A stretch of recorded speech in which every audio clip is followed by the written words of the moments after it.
Okay, so you might be wondering what is a good trailer to throw on the back of a chatterbait.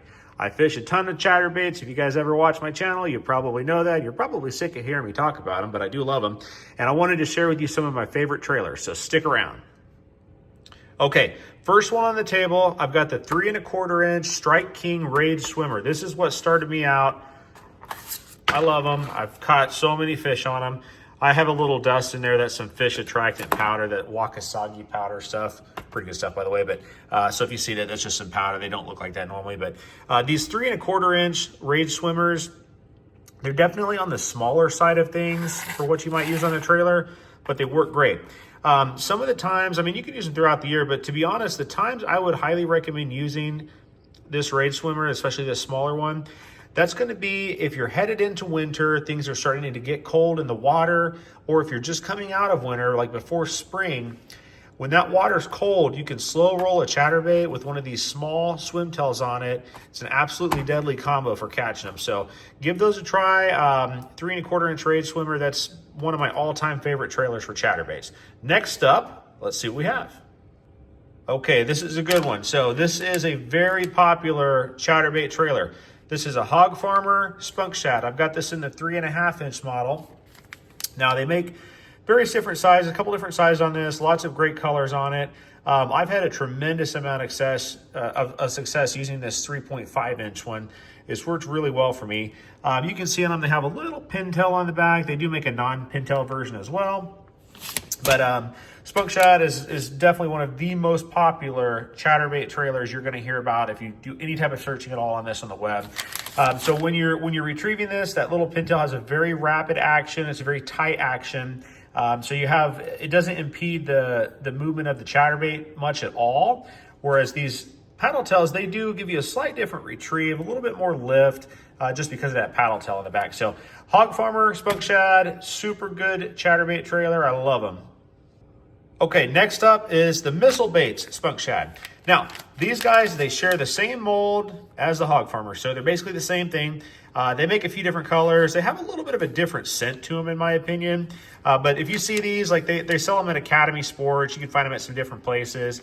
The Hog Farmers are not as easy to find in some of the big box retailers, but they're out there. But the Missile Baits are a little bit more common. If you're just looking like, your local Academy or something like that, you're very likely to run across these. No issues with these guys. I did find, and I don't know why this is, the tips, the pintail tends to get bit off of these pretty fast, and maybe I just had some bad luck recently or something, but that happens with the Hog Farmers too sometimes. But the last time I was out with the missiles, they really got bit off quickly. I don't know why that is, but in terms of fishing though, they fish pretty much exactly like the Hog Farmers. And this here is a 4.5 inch. I've recently kind of moved more to the 4 to 4.5 inch trailer length. I kind of starting to see some benefit with those.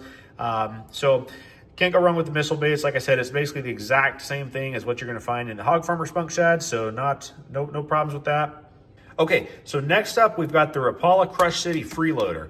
These guys have been really good for me. So I recently picked up a couple of bags of these. I kept hearing some chatter online, and a couple of people I watch on YouTube, some different fishing channels. I kept seeing this Freeloader as a really good chatterbait trailer. So I picked up a few bags of them, and I got to say I was actually really impressed with them.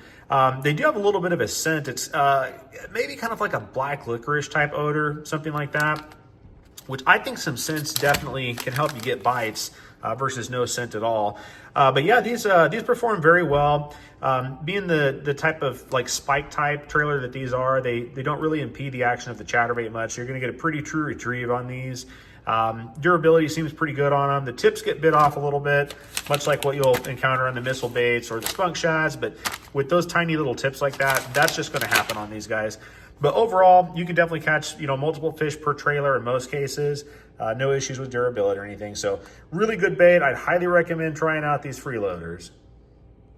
Okay, so next up, we've got the Yamamoto Zako. So these guys were actually, from what I understand, designed in part by the gentleman who helped design the jackhammer lures.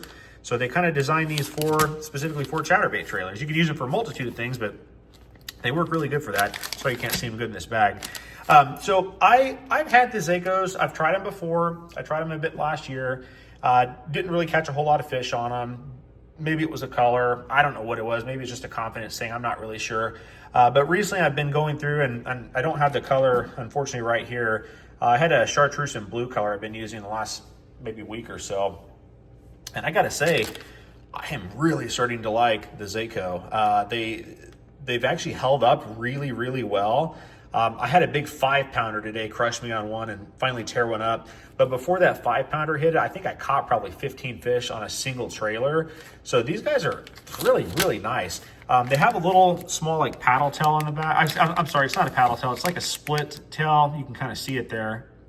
So you get a very, very tight little wiggle, but not much. So when you retrieve this, you might see it coming in and you're not gonna see a whole lot of action on the tip of that tail. It's just a real tight little vibration, a little wiggle.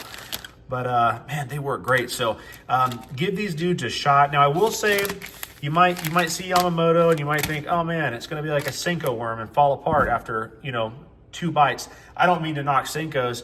The things work great, and part of the reason they get bit so much is because of all that salt and the softness. So I'm not knocking them. I'm just saying they don't hold up as well as some other plastics. You guys know that.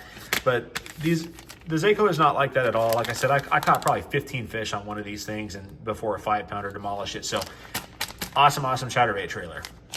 Okay, and last up, I mentioned these on the channel a while back. These are the Z-mam Chatterspikes. So these guys here, also another one I've been using a lot lately. Man, they're incredible.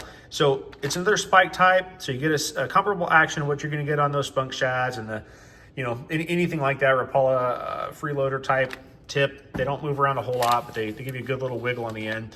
The good thing with these are they're made out of elastic. So literally these things are darn near indestructible. You can catch fish after fish after fish after fish. They just don't break.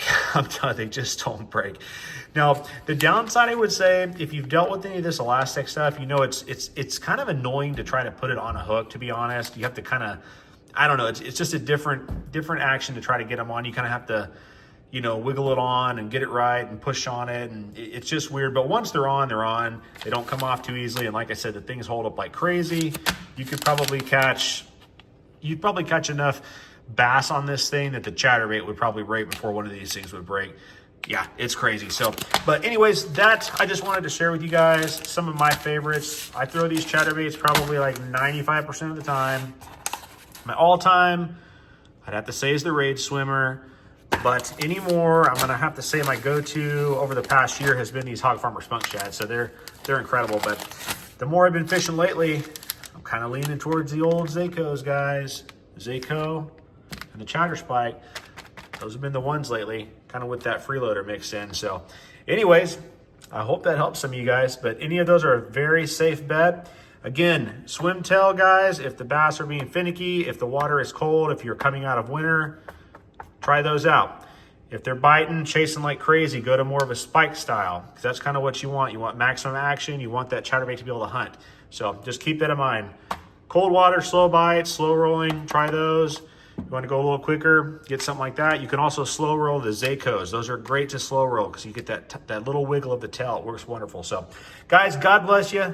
Thanks for watching. Thanks for tuning in, and get out there and catch you some big ones.